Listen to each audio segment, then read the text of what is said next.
Okay, so we're going to be discussing Rava and Rava in two different sugyas and thinking about certain literary aspects of the study of Gemara, the study of Talmud, and particularly literary structure. So I call this Rava's rule of sevens because the two sugyas we're going to look at, as you'll be able to see on the handout, there's the structure of both sugyas involves 7 statements by Rava, which is, I don't think when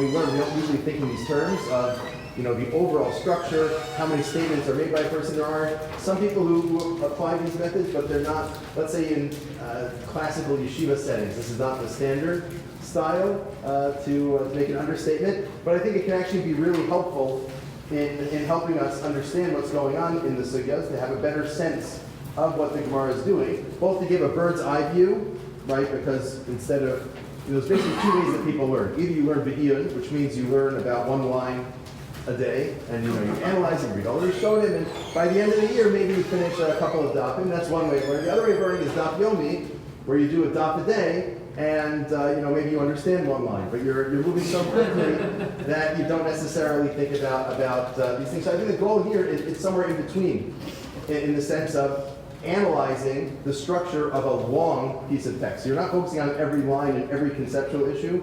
You're not just going at such a pace that you can't really focus on anything, but it's the idea of focusing on the structure of the sugya as a whole. And some sugyas are short, or relatively short. You'll have a Mishnah, you'll have 10 lines, you'll have the next Mishnah. Some sugyas are much longer, much more intricate, and much more complex. The 2 sugyas we're going to look at are both on the longer side of things, but they have a very clear organizing principle, at least that's what I'm arguing, which is this idea of 7 statements by Rava, and they'll, the content will be around the same issue or set of issues. So that's just to set the stage for what we're looking at. Now, let me just add one thing. People do sometimes talk about the structure of the Gemara, but more often than not, that's in the context of Agada, right, of non-legal material. Look at the story, just like whenever you're doing a narrative analysis, you want to think about the structure of the plot, right? These are the different parts of the story, the different scenes. So people do that a fair amount, but then with the halachic material, that's less common. I think that's, even among the people who look at structure, it's much less common for halacha. And these are 2 halachic sugyas. So the upside is this is something relatively new that's not really studied, I think, definitely not in the yeshiva system, but also not in the academy. It's not really, it's not too often that you have this sort of analysis. So it's new, that's the upside. The downside is, it's not a downside, it's a challenge. It's a challenge for all of us. Halachic sugyas can be a little complex. There's a lot going on. So we're going to try to explain that as fully as we can to get a full sense of what's going on. But at the same time, we're not going to get into every detail. It's just impossible to, again, unless you want to go at the 1 line per day pace, it's impossible to get into every single detail. The goal will be to get the larger picture and see how the structure helps us in understanding that. And this we'll see in the second sugya, not necessarily in the first one. Sometimes you can see the different voices in the Gemara. So right, we're going to look at Rava and 7 statements by Rava, but of course, that's not the whole Gemara. Rava has his statements, and then the Gemara analyzes them and raises contradictions, and maybe even brings voices who disagree. So that voice of the Gemara, which is known as the Stam of the Gemara, or the Stam, the anonymous voice of the Gemara, doesn't have a name, right? It's known as the Gemara, more or less, in traditional settings. Well, we're going to be able to see when we isolate the statements by Rava, when we have a sense of the structure of the Gemara, we'll be able to see what the Gemara itself, or the Stam, the anonymous voice of the Gemara, is doing, how it's analyzing Rava, how it may be pushing back on Rava in various ways. So we'll look at that when we get to the second sugya. So that's our plan. Any questions, any comments before we dive in? Okay, so everyone's on board. That's good. So we're going to start, and just in terms of the handout, as you see, there's 6 pages here. The first 2 pages are what we're going to be focusing on inside, because that's the Hebrew Aramaic text. A is going to be the Gemara in Kiddushin, with a couple of sources on it at the bottom. Page 2 is going to be B, the Gemara in that's a typo, just say Zvachim. The Gemara in Zvachim, also Daf Zayin, and then on the bottom a variety of comments on that. And then the following 4 pages are translations of the 2 sources, which you can feel free to refer to, but we're going to be mostly working within the Hebrew. And again, starting with sugya A in Kiddushin, Daf Vav through Daf Zayin. So the Gemara here is talking about Kiddushin Kesef. Right? There's three ways in Judaism to start a marriage, to do the first stage of marriage, Kiddushin, with Kesef, Shtar, and Bia. One of those is Kesef. Right? This is what we do. Generally, the husband gives the wife a ring, which is monetary value. That's what triggers the Kiddushin. So within that context, the Gemara has a lot of questions that it raises. So starting from the very top, Amar Abaye, right? Abaye said, "Hamikadosh b'milveh, ein mekudeshes v'hanas milveh mekudeshes v'asulam k'v'tnei haramas ribis." Abaye talks about what if you're not giving money or the equivalent of money for the Kiddushin, but instead you give a loan. Let's say the husband gives the wife a loan and wants Kiddushin to take effect based on that. And so that doesn't work. But if it's Hanas Milveh, the benefit of a loan, that would work. But it's prohibited because you're benefiting from ribis, from usury. So we're not going to go into the details of that, but I just cited that to see that that's the context. That's what the Gemara is talking about more generally. And that brings in our first statement by Rava. All right, so see the number one, those very attentive people will see numbers 1, 2, 3, 4, 5, 6, 7 on the right side of the page. Those are the 7 statements of Rava that we're going to look at. So this first statement of Rava, Amar Rava, Heilach maneh al menas shetatzi reivli. So someone says, here is maneh, $100 or 100 zuz or whatnot, on the condition that you give it back. This is what is known as a matana al menas lahachzir. Right? You give someone $100 on condition that they give it back to you. That's not quite a loan. Because it's technically a gift that is returned rather than lending money that is paid back. And then the question is, can the value of this matan al manas lahachzir, can that be used as consideration in return for something else? Like, can you buy something with that matan al manas lahachzir? So there's 4 different cases here, which I labeled A, B, C, and D. B'mecher lo kana, right? If you want to buy a house, let's say, with cash, except instead of giving cash, you give $100 cash with the stipulation that it be returned to you. So that doesn't work. You can't buy a house with that. Be'isha, in the case of Kiddushin Kesef, ein mekudeshes, right? If a man says to a woman, here's $100 on condition you give me back $100 in return for your hand for marriage, that wouldn't work. Be'pidyon haben, ein b'no padui, where you can't give that to the Kohen as pidyon haben. It doesn't work in those 3 cases. But betruma, yatsi yedei nesina. In terms of truma, you need to give your truma to the Kohen. What if you take the various fruits, you give it to the Kohen, you say, this is a matan al manas lahachzir. Kohen, here's your truma on condition you give it back. That technically works. You fulfill the mitzvah of truma because you did an asina, where you have to give the truma to the Kohen. You gave the truma to the Kohen. Not permanently, he has to give it back, but you technically fulfilled the mitzvah. But the asur lasos came, it's prohibited to do this. It's similar to, or looks like, the Kohen helping out. There's this general worry. Right, you have to give money to the Kohanim. So what someone might do is they might get kickbacks, right? I can give the money to this Kohen, I can give the money to that Kohen. So I go to this Kohen, I say, Kohen, if I give you my truma, will you give me a 90% kickback? And the Kohen will say, sure, because otherwise he gets nothing, right? If he says no, he'll get nothing. If he says yes, he'll get 10%. So this is usher to do. This is called Kohen Messiah, the Kohen helping out in return for getting the truma. It's a kickback. So here, this is similar to a kickback, right? It's a 100% kickback, really. You give your Kohen the fruit, and he gives it all back. So it's prohibited for that reason. Fine, so that's Rava's statement in terms of matana al manas lahachzir. It works in one case technically, but you shouldn't do it, and it doesn't work in the other 3 cases. Now the Gemara. How do you do it? It's a zero kickback. Sorry. 100% kickback. What is the Kohen's motivation? Why would the Kohen agree to it?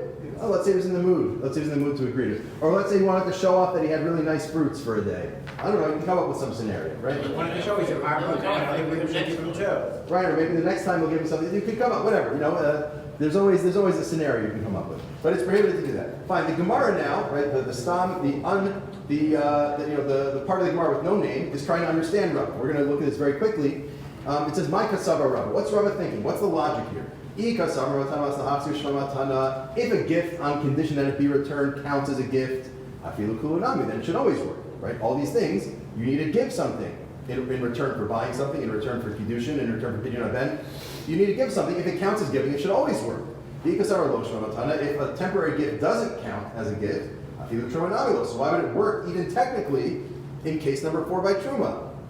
That was question number one. Question number two, the ode, ha-Ravahu de'amar matana l'sahab, so shma matana. We know from elsewhere, says the Gemara, that Rava thinks a matana l'sahab, or a gift on condition to be returned, counts as a gift. De'amar Rava, and this is not, I didn't put this on the list of 7 because this is clearly not Rava's original statement. This is the Gemara quoting Rava from somewhere else. Rava says, Heilach esrog zal v'nashe taksireu. Here's an esrog, on condition to give it back. This is on sugyas.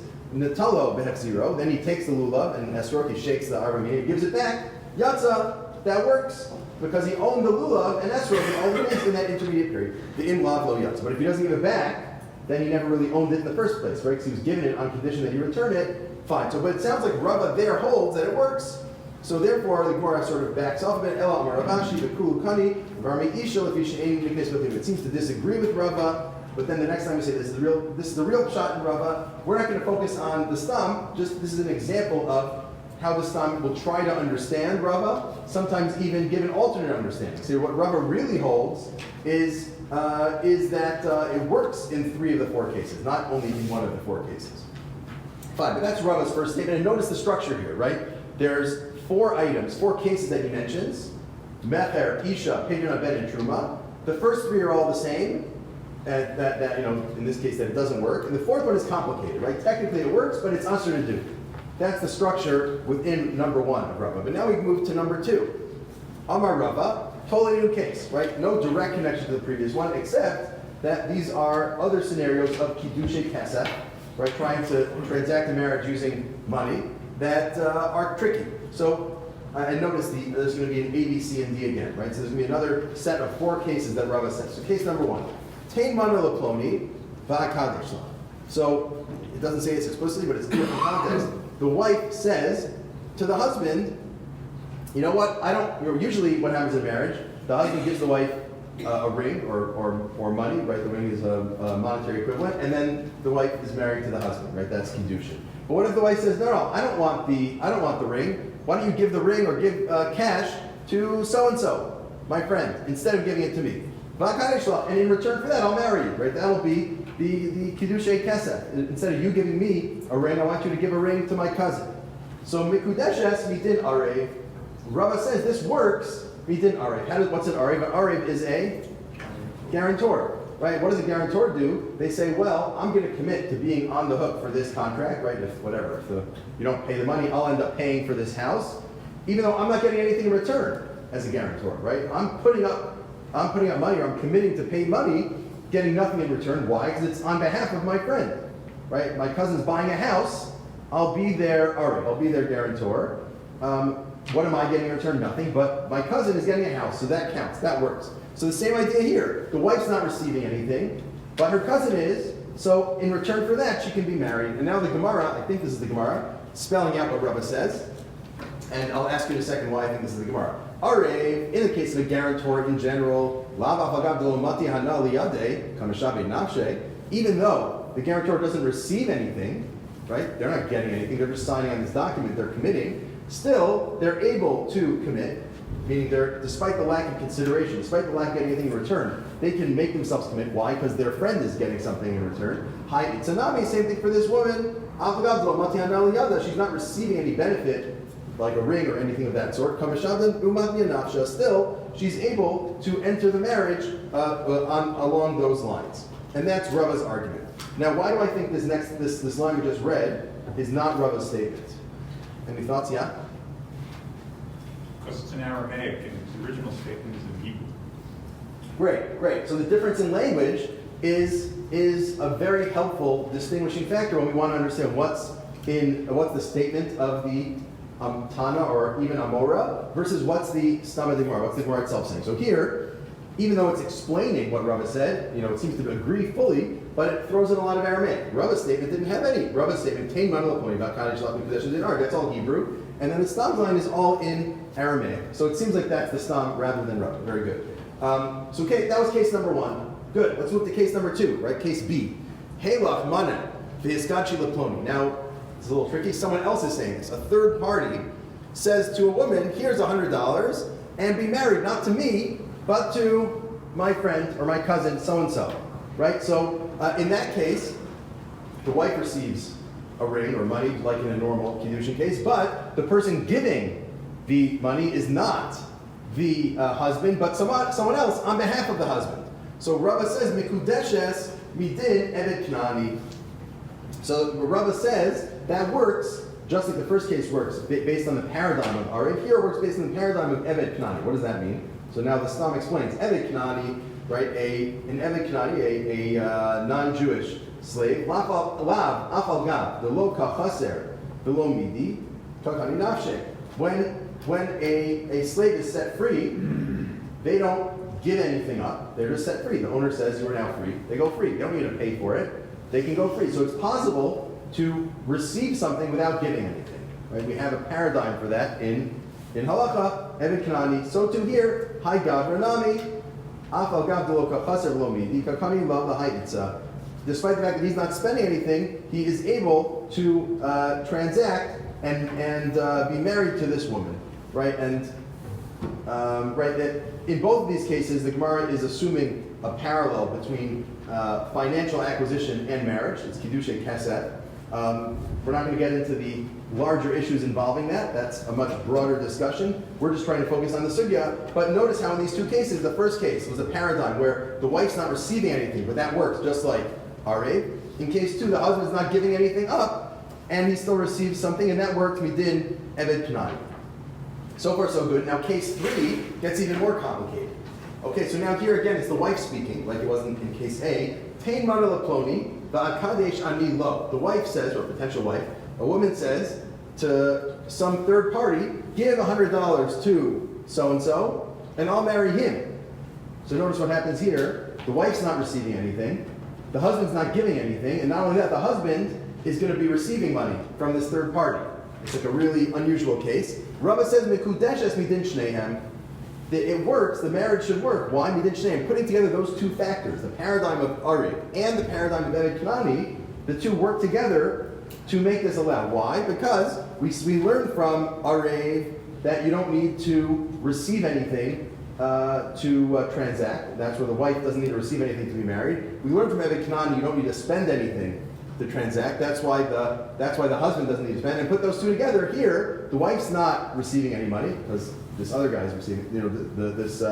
Actually, her husband is receiving the money, and the husband's not spending any money. This third party is spending the money, and that should work as well. The Gemara spells that out. It spells out those different factors, and then it says there's a problem with it. We're not going to read that line inside. Notice the next piece. I put this as number 3 because we quote Rava again. By Rava, Rava asks in scenario number D, letter D, Heilach mana ve'akadesh ani lach mahu. This takes it to the full logical extreme. The wife says to the husband, I will give you $100 if you marry me. Which is the exact opposite of how kiddushin kasef usually works, right? Usually the husband gives the wife a ring or a monetary equivalent. Here the wife is giving the husband $100, or I guess you could say a ring also. It'd be the same thing halachically for these purposes at least. And does that work? Rava's not sure. Rava raises this as a question. Now notice what happened here. These 4 items that Rava said, the 4 underlying pieces, A, B, C, and D, are all clearly building on one another, right? A and B sort of give the building blocks. The idea of Arev, the idea of evet knani. C puts them together, and D puts them together in such a way that it's a total inversion of how kiddushin usually works. It's the exact opposite. Usually kiddushin works, the husband gives money or a ring to the wife.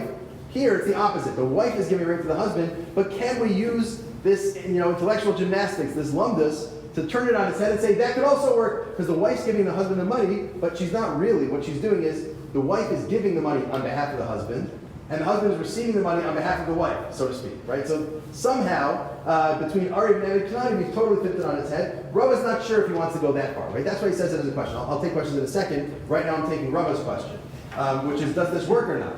Right? So the Gemara, the Stam, tries to figure this out. Amar Zutra, he says, yeah, that works, even though it's the exact opposite of the usual structure of kiddushin.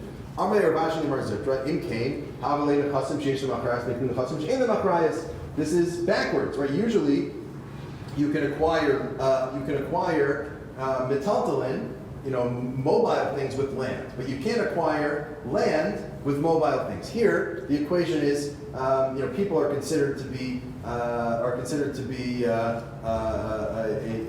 like karka, right? It's similar to immobile things, and money is considered karka. So here, it's backwards of the normal system. So you've reversed the way that kinyan is supposed to work, meaning, to simplify it a bit, the husband is supposed to give the kesef to the wife, not the other way around. How does this work? It's backwards. Amrle mi sabra de amrle agav. This is not a kinyan agav. That's a rule of kinyan agav. Right? If you want to buy, this is what we do when we sell chametz, right? We say, or at least some of the shtaros of selling chametz say, well, we want to sell the chametz, so we'll do it by selling the land, and the chametz will come along with it. But that's only if you want to do a kinyan agav. This is not a kinyan agav. This is a totally different transaction. Right?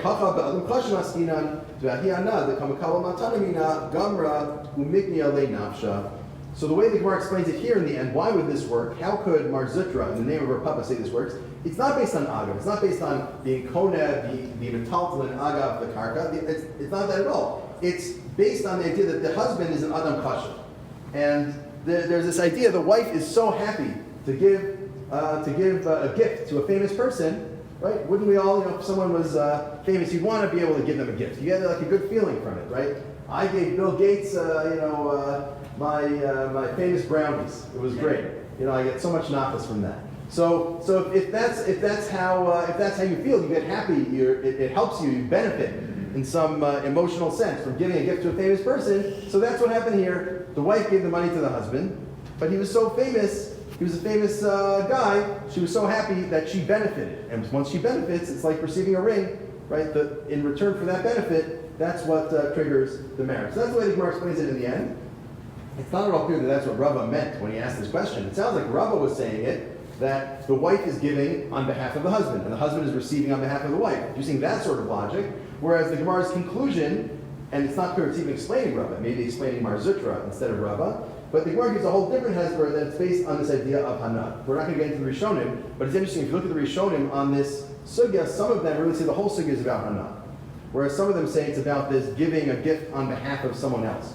There's really two totally different ways of reading this Gemara, depending on how you parse it. But notice again the structure, just to focus on the structure for now, numbers 2 and 3. These two statements of Rava, we again had a series of 4 different cases. The first 3 of which were clear. Rava says, these 3 cases, Mikudeshes. She's married, straightforwardly. The 4th case is more complicated. The 4th case, Rava says, you know what, I'm not sure. I'm not sure what to say about this case. And that's why the Gemara goes into a variety of suggestions on his behalf. Okay, questions. Was there a hand before? Okay, yes. This is the basis of the double ring ceremony that. My grandmother calls this Gemara. That's the question. Okay, I don't know. I don't do contemporary polemics. We stick with polemics from the time of the Gemara, so we're not going to get into any of those issues. But it's an interesting source, right? It's an interesting source. I don't know. I didn't check how we paskin in terms of what if only the wife gives the ring, right? That should be also someone should try that. I mean, it depends how we paskin on this, but that would be an interesting idea. I don't know. Again, I'm not weighing in on these things. Yeah. To the gentleman's point, that's exactly the point. It says ki kachi shisha, lo sila kachi shali. So the Gemara has that drasha earlier Right. and doesn't mention it here, which is interesting. But technically, the reason why probably is she's not giving him the money. I mean, physically she is, but really what's happening is she's giving the money on behalf of him. He's receiving the money on behalf of her. So in some sense, it's as if he's giving her the money. So maybe that's how you get around that objection. But yeah, it's a fair point. Why doesn't the Gemara not mention it? Didn't the Gemara earlier say that was a problem? I think that's Rava's whole point here. Rava's point here is, can I manipulate the nature of giving it in such a way that I'm giving on behalf of them? And then it ends up totally backwards, and we have a drasha saying it doesn't work, and maybe that still works, but Rava's not sure, right? Yeah. Yeah. I mean, so you sort of finish the second point of Rava with the last little piece, like A, B, C, and then D is part of 3. Yeah. Is that? But the Gemara mentions Rava again, right? Yeah. Okay, so is that I don't know, sort of feel like it was setting up the neatness of the structure. Like, I would have expected the key statement of Rava sort of fully closed before moving on to the next slide. Yeah, great. Okay, so I was going to get to this a bit later, but we can talk about this now, which is, what do we really see meaning there's two different questions. One question is how many times in the final form of the Gemara is Rava cited as saying something? The other question is what did Rava originally say? Right? So far what we've seen is Rava said two things with a set of four statements. Right? Those are the A, B, C, D under 1 and the A, B, C, D under 2 and 3. That's, if you're counting, what did Rava himself say? He said 2 sets of 4. What's the Gemara doing when the Gemara, right? Because the Gemara can just quote Rava saying a lot of things, or the Gemara can say Amar Rava, Amar Rava, Amar Rava, Bayi Rava, right? The Gemara here has a total of 3 things that Rava said, because that's how the Gemara chose to cite it, right? First the Amar Rava with all 4, then an Amar Rava with 3, and a Bayi Rava on number 4. The Gemara is doing this on purpose because it wants to get to 7. 7, this is, Shamar Friedman and others have noted this. The number 7 is a typological number. The Gemara likes 7s, so does Tanakh, right? Got it from somewhere.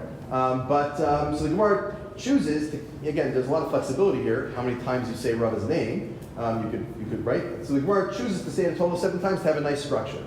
What Rava himself did was, so far, 2 sets of A, B, C, D. Great. Okay, so let's keep going.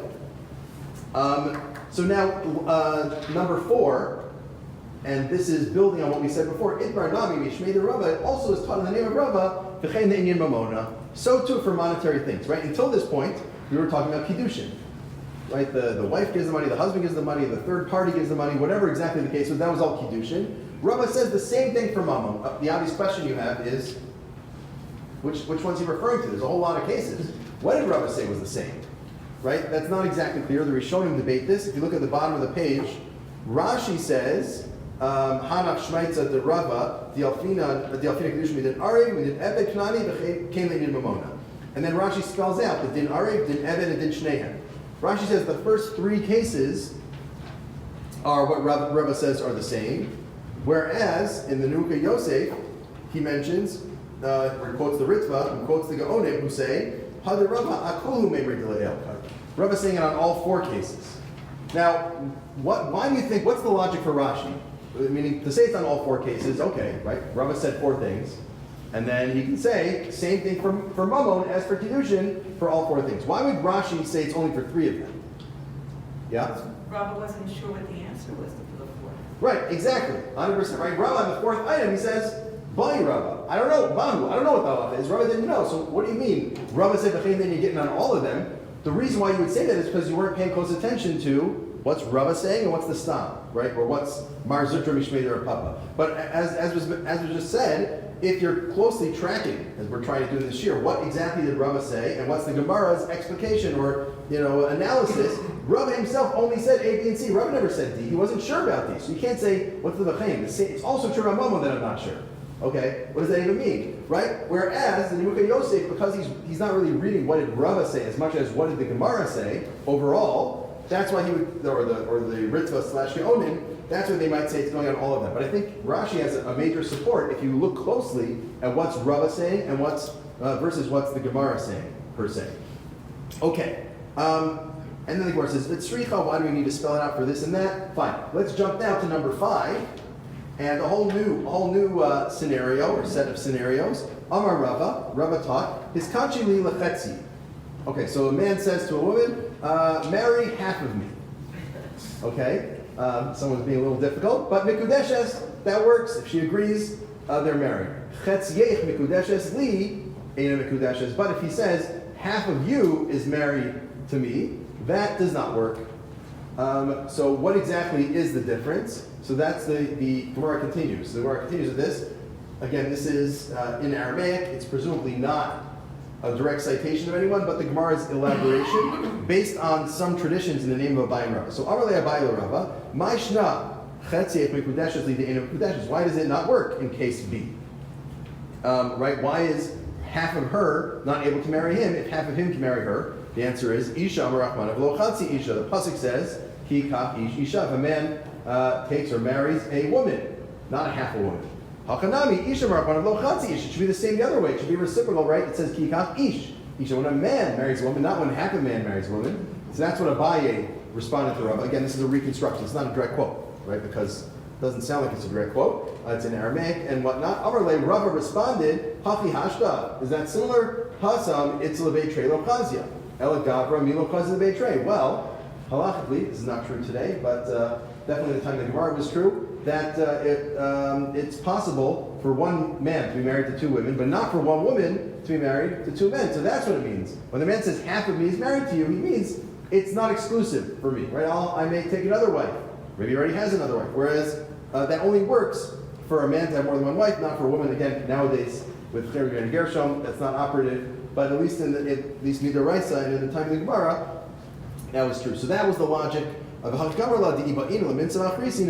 want, I can marry another wife. That's why I said half. And then Amarle Mar Zuckier, Brei Rav, Mari, Ravina, Finisha Love, Kiddushay, Ve'kula, and then we're not going to go into that, but he says, shouldn't the Kiddushin expand, right? Because we call this marriage, we're not talking about marriage, we don't use the language of marriage, we use the language of Kiddushin. Kiddushin means sanctity. So just like, it should be just like other areas of sanctity, if a person says this, half of this animal is sanctified as a karban, the kedusha spreads out. The whole animal becomes covered, at least in certain cases. Shouldn't this be the same thing? The whole person becomes married through kiddushin in the same way. We're not going to get into that, but that's the Gemara's question. But that's not on Rava himself. Rava explained himself, and that's on someone else's. That's on Mar Zutra again. Moving to number 6 here, Bali Rava. Now Rava has a question. Chetziech b'chatzi pruta, v'chetziech b'chatzi pruta mahu. What if the husband says, I'll marry half of you with half a pruta, and then your other half with half a pruta? Does that work? We just said a second ago that if the husband wants to marry half the woman, that does not work. What if he says, I'll marry all of you, but only half at a time? Here's half a pruta for half of you, here's half a pruta for your other. Does that work? Can you view them together, or are they split up and it doesn't count? So that's the first question. Came to the Amar Lachatzi Pruta Pascha. Once he says half a pruta, that stops it, that ends it. Maybe he's just counting it out. Half a pruta and another half a pruta. He wants to make sure he has enough change, or something like that. Fine. And then the Gemara actually here goes through a whole other set of scenarios. I don't think these are from Rava, but one could quibble on that. But the Gemara goes through a whole set of other scenarios. Chetziech b'pruta v'chetziech b'pruta. Mahu, what if it's a full pruta for each half of her? Or chetziech b'pruta hayom, chetziech b'pruta mahu, what if you spell out it's tomorrow? Shnei chatzayich b'pruta, what if you say your two halves together are a pruta, but you call them halves? So does that break it up? Goes through a whole set of questions, and it ends with a teku. It's not sure. And so don't try not to enter any of these scenarios. It's a special chumrah to try to avoid these scenarios. And now finally, number 7, Bai Rava, Shtei B'nosayim, L'shnei Banai, B'pruta Mahu. Right? They're trying to make a shidduch. You have 2 daughters, I have 2 sons. We'll marry them together. It's a way of saving a little bit on the cost of the wedding. The Kesef Kiddushin will pay Kesef Kiddushin once. It'll be 1 pruta instead of 2. Does that work or not? That's Rava's other question. And his question then says that basically does it depend on the number of times you need to give the money, because in general we have this idea that a pruta is the minimum amount for kiddushin. Is that the minimum per marriage, or is that the minimum per transaction? Because this is 1 transaction for 2 marriages, right? So basar nosing makabel zin vayikam amono, we'll do a basar did hu azlina v'halega. Take then more follow-up questions there as well. Again, just focusing on the structure and not these somewhat outlandish cases that I think the Gemara knows are outlandish and never going to happen. But notice the structure here in Rava. Once again, there's 4 items here. Hiskachi lila chetzi, chetziech mikudeshes li, and those are relatively straightforward. He has an answer, mikudeshes in the first one, not mikudeshes in the second one. And then 2 cases the Rava is not sure about. Chetziech v'chatzi pruta, chetziech v'chatzi pruta, and shnei v'nosayich v'shnei banai v'pruta. And that Rava himself is not sure, even the Gemara is not sure. The Gemara ends in teku in both scenarios after giving a few other cases that are a little unclear. So I think here as well we have this set of 4 statements that Rava made. Again, you could quibble. You might say that under number 6 or other questions maybe that Rava made. It sounds like they're more derivative and maybe from the stam, and they're sort of building on themselves in a way that you sort of need the stam to have formulated them. So the way I'm reading it, Rava again had a series of 4 cases. The first 2 are relatively clear. Here, the last 2 are unclear. He raises them as questions. But the Gemara chooses to set this up, despite there being 3 different discussions with Rava involving 4 cases each. The Gemara says, let's have a nice structure out of it. Let's make this a 7-fold Rava story. It says Rava's rule of 7s. Maybe it should be the Stam's rule of Rava's 7s, but that doesn't sound so good. So we shortened it a bit for the title. But the Gemara organizes this such that there are 7 statements or questions by Rava. It's a way of reorganizing these 3 fourfold discussions, each of which start with the simpler things and then get into the more complicated things as it goes along. So this is our first sugya, and I think we see something about structure, right? If you spent, like, imagine you're in yeshiva or in school or whatever other learning context, and you spent 2 months learning this big Iyun, right? I mean, this is not uncommon. In many places, these are very rich conceptual sugyas. But imagine that before or after or both, before or after doing it, you took a look at the global sugya here. You took a look at the overall structure of things. What's going on? How does one thing lead to the next? Why, what was Rava asking, and how's the Gemara building on it? And how do all these questions intertwine? I think it would be a very productive use of time, and it's something we should all try to do a bit more. Let's jump now to the flip side, to page 2, the sugya in Zvachim. Are you a little disappointed that both C and D are taken instead of just D? Yeah, it could have been a slightly more symmetrical structure, but you know what? Rava said what he said, right? We're not going to change that. Rava had questions on both C and D within the third item. But let's move now to the sugya in Zvachim. And Zvachim, we're moving from, I guess what we saw had a little bit to do with Kedusha, with sacrifice came up a bit, but this is going to be all about sacrificing. So it's going to be in a realm of halacha that I think most people don't spend too much of their time thinking about, but now they will, so it's good. And again, we have a structure of 7 statements by Rava, but what we're going to see here a little differently is there's going to be a bit of a fight between Rava and the Stam. Now, it's not a fair fight because, well, it's not fair for 2 reasons that sort of cancel out. On the one hand, Rava is very authoritative, right? Rava's maybe the most cited and most authoritative Amora in all of Shas. Rava's the big guns over here. And the Stam, who's the Stam? We don't even know who he is, right? Or if it's one person or many people, or we don't know when the Stam was. There's like a huge debate. So we have no idea who the Stam is, whereas Rava's very famous. On the one hand, it's unfair because Rava's much better known. On the other hand, it's not a fair fight because the Stam is organizing the sugya. They're not going to erase Rava, but they can shift it around. They can have people argue with Rava. They can change the context. Whereas Rava can't, the Rava's, by the time the Stam's around, is dead and can't do anything, can't fight for himself, right? So in 2 opposite ways, it's an unfair fight. But we'll see how this debate plays itself out, specifically by looking at the structure here. Okay, so a little bit of background. Karbanos, when you bring a karban, there's different types of karbanos. We're going to be focusing on chatas and ola. Chatas is brought if you do a certain sin, specifically the classical case of chatas. If you do one of the averos that you get kares for, let's say you're Machal Shabbos, or you violate Shabbos, and you do it b'shogeg. Let's say you forget it's Shabbos, and you light a fire. In such a case, you bring a karban chatas. That's karban chatas. Ola generally is brought not in response to an avera per se. You choose to bring a karban ola, you bring a karban ola. It might also resolve certain averos as well. We'll get into that in a few minutes. But that's a chatas and an ola. You're supposed to have intent for the proper karban that you're bringing. If you're bringing a chatas, you think it's a chatas, or at least not think it's the wrong karban. And you should realize who's bringing it. Let's say the Kohen is bringing this, is bringing the animal. You should have in mind who the owners are, who he's bringing it on behalf of, along with the whole set of other things where one might have lishma, one might intend the right thing, although the Mishnah in Zvachim says you're actually not supposed to try to get to intend for the right things because you might get it wrong. Fine, that's a little bit of background, maybe even too much background on lishma. Let's jump into our case. So line number 1, Amar Rava. Rava says, chatas sheshachta l'shem chatas. Sheira, if I shech my karban chatas, and I have in mind this is a chatas, that's kasher. L'shem ola psul, but if I shech my chatas, never mind this is an ola, that's not valid. Why is it not valid if you have in mind ola? Because it's the wrong karban. This is known as it's shinui karban. You're having in mind the wrong type of karban, and that's why the karban is invalid. Whereas if you have in mind the right karban, you had in mind it was a chatas, that works. Not only that, Rashi explains, isn't that obvious? You bring a chatas, you have in mind it's a chatas, that's valid. Isn't that obvious? Rashi says even if you have in mind the wrong sin, meaning let's say you're thinking, oh, I'm bringing this chatas because I ate chelek, I ate forbidden fats. Really, you're bringing it because you violated Shabbos. You have in mind the wrong sin. Still, it's kasher. It's not different enough to be a problem. Yeah. Wasn't there also a red line around the Mizbeach? So it wasn't only Machshavas where you sprinkle above the red line and below the red line? For these purposes, no, that's not.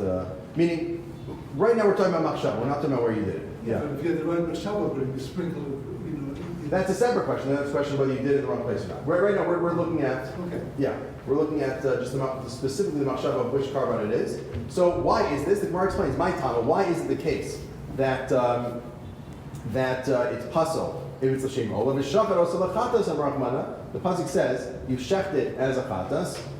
Very chatas shem chatas mishmata l'shem ola psula. Right. So in case one, it's good because it's a chatas for a chatas. Case two, it's not good because it's a chatas for an ola, and it needs to be shachar osa l'chatas. It goes against the pasuk. That's case one. Case two, the Amar Rava, and Rava also said chatas sheshachta al misha mechuyav chatas psula al misha mechuyav ola ksheira. Now, where you're not having in mind the wrong type of carbon, you're having in mind the wrong person. So, let's say I have in mind, I'm the Kohen. I'm bringing the carbon of the Kohen. I have in mind, instead of Reuben's carbon, I have in mind Shimon for their carbon. If they're both bringing a chatas, that's pasul. Like I have the wrong person. Shinui Biden. I have the wrong owners in mind. That's a problem. But if it's Amisha Mechuyav Ola, let's say Reuben was going to bring a chatas and Shimon was going to bring an Ola. Then that's kshera. That's not a problem. That carbon is kosher. Obviously, it's not good what you did, but the carbon is still valid. My title. What's the reason for this? Does that go in both directions? Yes, but let's just look at the Gemara's explanation for Rava. My time. What's the reason? The Fiber Alav, right, and he atones on behalf of him. Alav the law Chaver. So I have to atone on behalf of Reuben for Reuben's sin, not on behalf of Shimon. That would be a problem if I have in mind Shimon. But Chaveru Dumyadideh. That's only if they're in the same boat. B'mechuyev kapara kimosa, where they're equally chayav a carbon, the same type of carbon. But if Reuben is chayav a chatas and Shimon is chayav an ola, they're in different boats. And having in mind Shimon's not close enough to Reuben to throw it up. That's what the Gemara says. The truth is, even though Rava says this and the Gemara explains it, this really appeared. Look at number 1, halfway down the page. This already appeared 4 daf earlier and several generations earlier. This is what Rav said.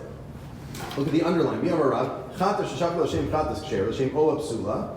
And then it explains alma delav mina, machir ba mina, lo machir ba. V'amar Rav, chatas sheshachta misha mechuyev chatas psula, misha mechuyev ola ksheira. Alma debar mina, machir ba, delav bar mina, lo machir ba. And then it gives an answer based on the shachar osa l'chatas. It's what we just read from Rava is just a remixing. It's the same exact content as what the Gemara had said 4 dapim earlier and 3 generations earlier in the name of Rav. So just 1 second. So what's Rava doing here? He's citing, paraphrasing, and more or less just channeling this idea of Rav that had been taught earlier. Why?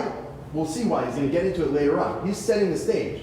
Rava has one main point here. We're going to see one main argument he's trying to make, and he's setting the stage for it by quoting Rav. But he doesn't even quote Rav. He just says it in his own voice. Yeah. So do any of the manuscripts on the Gemara cited on top have Rav instead of Rav? That's a great question. I didn't check that in this case, although more often Rava switches with Rava rather than with Rav. But it's definitely worth checking here. I should take a look. I think I've checked it in the past and haven't noticed that, but I did not check it in preparation for this shiur. But yeah, thank you for mentioning that. I'll take another look, but I'm pretty sure it's Rava. Fine. So those are 2 statements of Rava down. Now, and we saw it's not really his original statements. That comes from Rav in source number 1. But moving on, the Amar Rav. Rava goes further. Chatas sheshachta al misha ein mechuyev klum. Psula. Right now, remember, Reuben has to bring a chatas. Shimon, he has in mind Shimon instead of Reuben. So if Shimon is chayav a chatas, that's a problem. If Shimon is chayav to bring an ola, that's not a problem because they're in a different boat. What if Shimon is chayav nothing? So Rava says psula. That's a problem. Right? If Reuben has to bring chatas, Shimon has to bring nothing, that's a problem. Wait, how does that make any sense? Didn't we just say that only if they're both in the same boat? How are they in the same boat? So Rava explains, and I'm actually not 100% sure this is Rava, but it's in Hebrew, so I left it on the same line. She'ein lecha adam b'Yisrael, she'ein mechuyev aseh. Everyone, all Jews are mevatel aseis. That's just, that's the fact of life. That's about right. Oh, hold on. So now we need to read number 4 to understand number 3. The Amar Rava, and Rava also said, Chatas mechaperes al chai ve'asei mikal v'chomer. Al chai ve'krizus mechaperes al chai ve'asei l'kol shekin. Rav has this huge chiddush that a chatas is mechaper for an asei. Usually, there's 3 different theories in Chazal as to what's mechaper for an asei. If you violate a positive commandment, there are 3 things that can be mechaper. Anyone know offhand? What's mechaper for an asei? An ola. An ola. That's maybe the most famous source. Number 1. What else? tshuva, number 2, and number 3. Yisurin? No, Yisurin for more severe things. The Yom third, Kippur, Yom Kippur. almost, the Sir Mishdaleh. Sir Mishdaleh, when we say, and Gemara Shavuos points that out. So there's a lot of things that might be mechaper for Ola. Rava is mechadish. There's no prior source that seems to say this. That achatas is mechaper for an Ola. He has logic on his side. He says, well, if achatas is mechaper in a severe aver with kares, it should definitely be mechaper for a minor aver, just a bittul aseh. So that's a big chiddush by Rava. And Rava says, therefore, since a chatas is mechaper for a bittul aseh, and we know everyone was mevatel and aseh, who wasn't mevatel and aseh at least once? So these two people, this one's chayav achatas, this one was mevatel and aseh. It's the same thing, because achatas can be mechaper on a bittul aseh.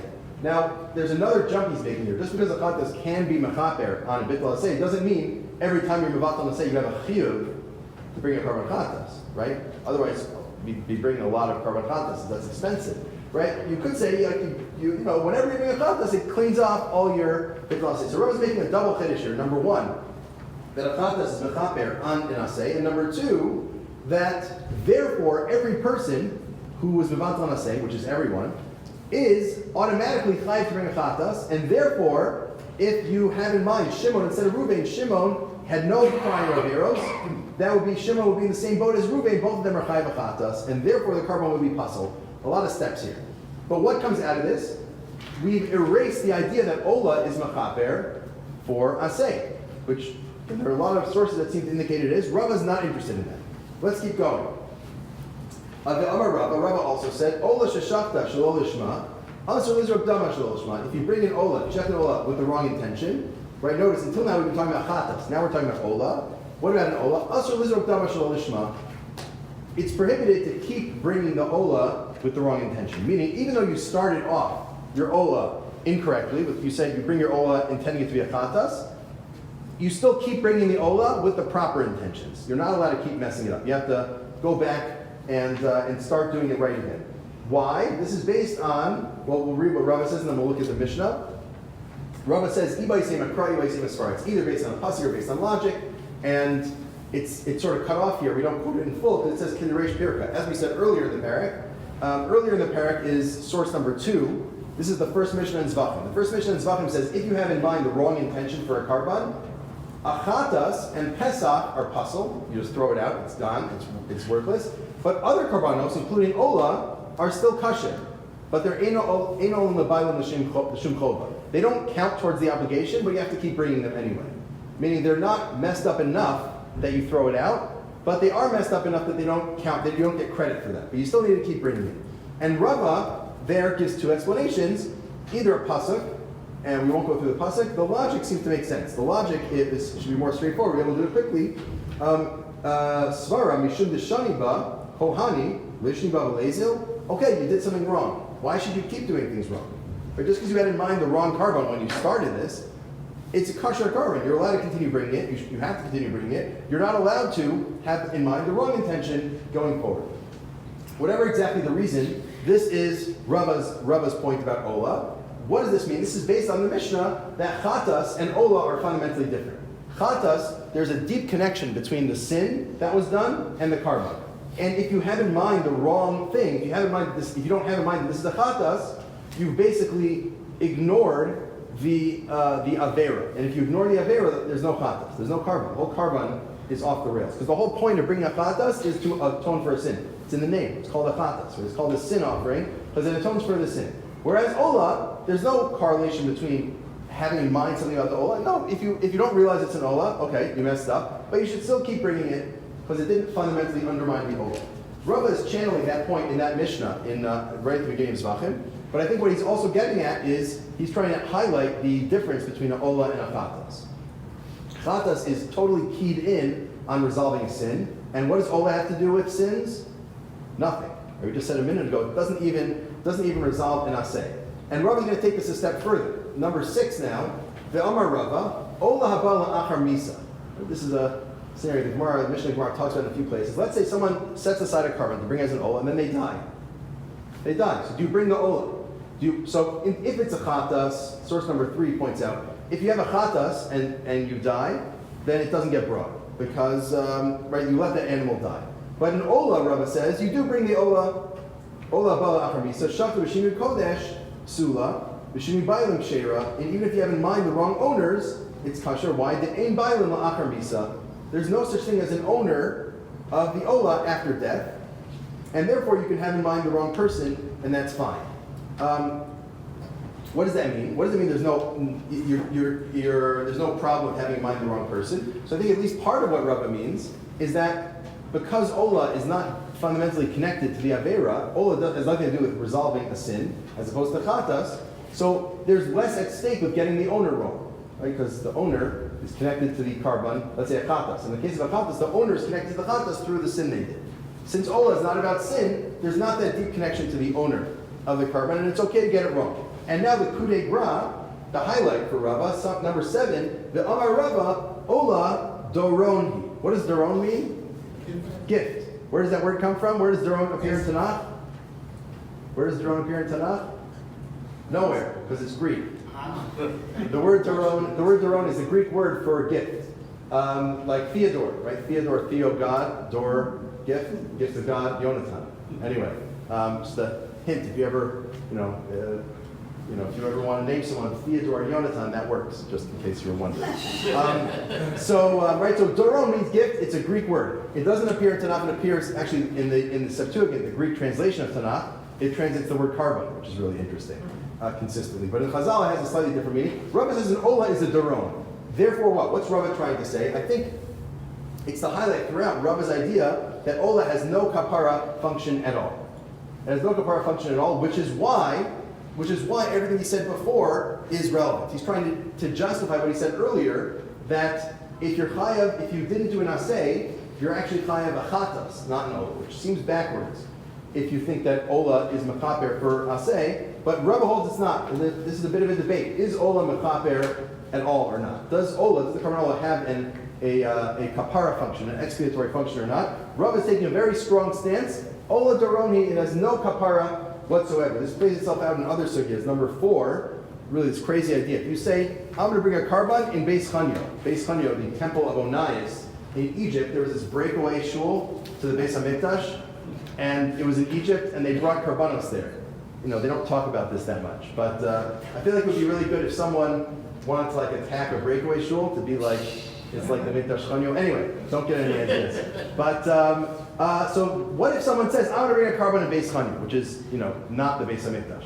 So there's this view, the Mishnah seems to say that it's not, it's okay if you did it. Harei alai ola she'akrivena bebeis Chanyo, yakrivena b'mikdash. You should bring in the Beis HaMikdash, v'mekriyo beis Chanyo yatsa. If you burn a Beis Chanyo, that's also okay. This seems crazy. How does Rava explain it in the underlined in source 4? El Amar Rava. Adam zeh ledoron niskaven. You said you're going to bring an Ola. What does it mean in Ola? It means a doron, a gift.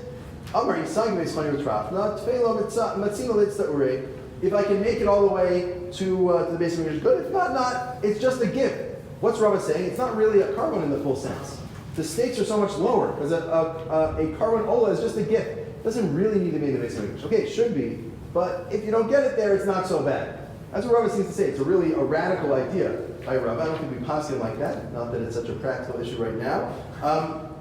Rava is also building on source number 5, this idea of Doron, which appears there in other early, other Talmudic sources. But Rava takes it to its full extreme. The Karban Ola, right? The Chatas is like an apology, and the Ola is like a gift, right? So you sort of pair these two together. Right, you appease someone with an apology and then you give them a gift. So the Ola is like the gift.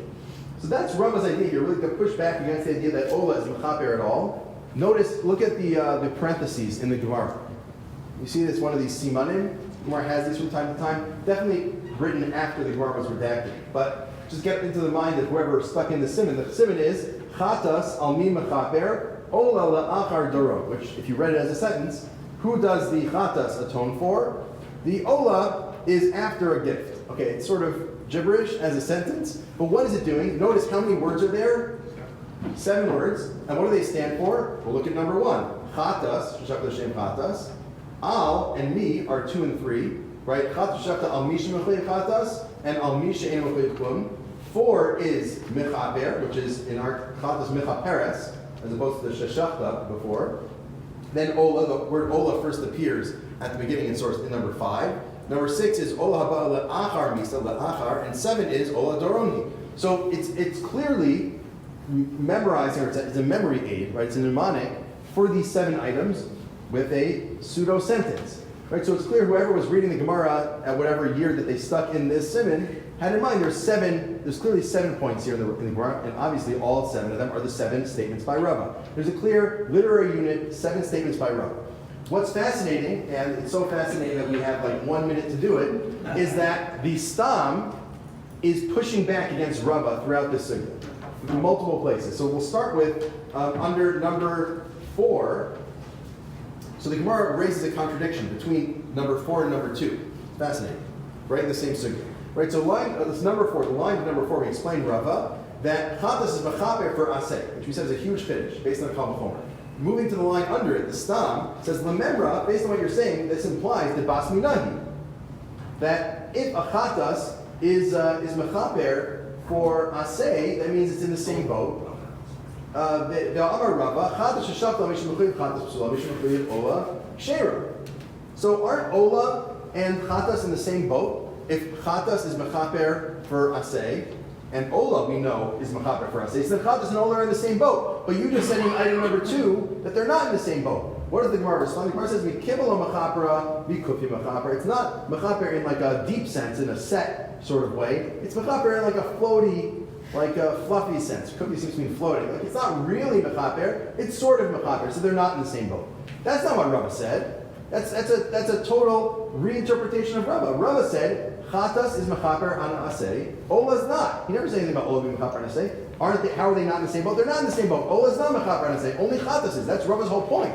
But the Stam is unwilling to accept it. It pushes back and it reinterprets Rava as saying, well, it's sort of mechaper on aseh. It's not really mechaper on aseh. Moving on to number 6. Right? Rava said that ain bayil lachar misa.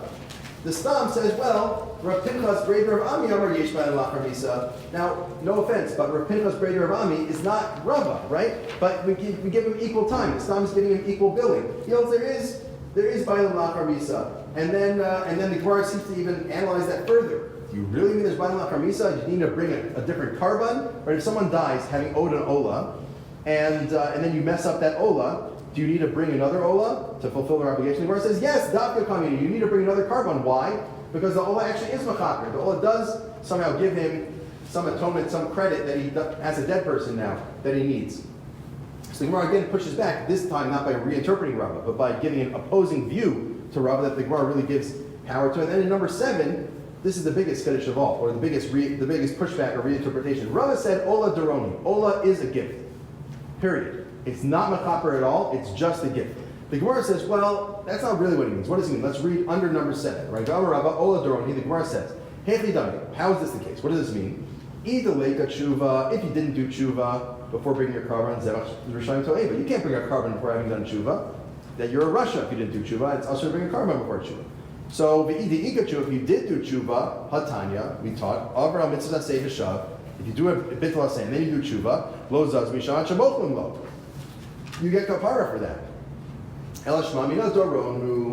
It must be ola is not mechaper on aseh or on anything. There's nothing to be mechaper on. If you didn't do tshuva yet, then you can't bring the carbon. If you did tshuva already, then there's no avera left. That aseh was already mevutal by the tshuva. So what's the Gemara saying? When Rava says ola doroni, it's not that the ola can't atone for a bittul aseh. It's just there's no hechitimtza, there's no scenario that comes up. It's giving a technical reason. Whereas Rava's reasoning was not technical. Rava was saying, definitionally, ola is not the sort of carbon that can be mechaper. Ola is a gift, it's not a kapara. That's not what the Gemara says. The Gemara says, no, what does Rava mean? It means technically, there's nothing you can be mechaper on. So the Gemara is pushing back and wants to say ola is mechaper. This is a big debate throughout Shas. Is ola mechaper or not? And you see by looking at the structure here, Rava is very clearly pushing and saying ola is not mechaper. Whereas the Stam is pushing back as much as it can. Well, maybe Rava thinks it is a little bit, or it could in theory. There are other views that think there is some sort of kapara tied to the ola. Only by reading the structure as it is, Rava's 7 statements, and the Stam's interventions, are we able to see this, and in these 2 sugyas, to really see both the literary structure of the Gemara and how, both of Rava's statements and how the Gemara works with them, and how we can understand the Gemara structures Gemara in larger blocks in a helpful way, in addition to all the other modes of learning that we have.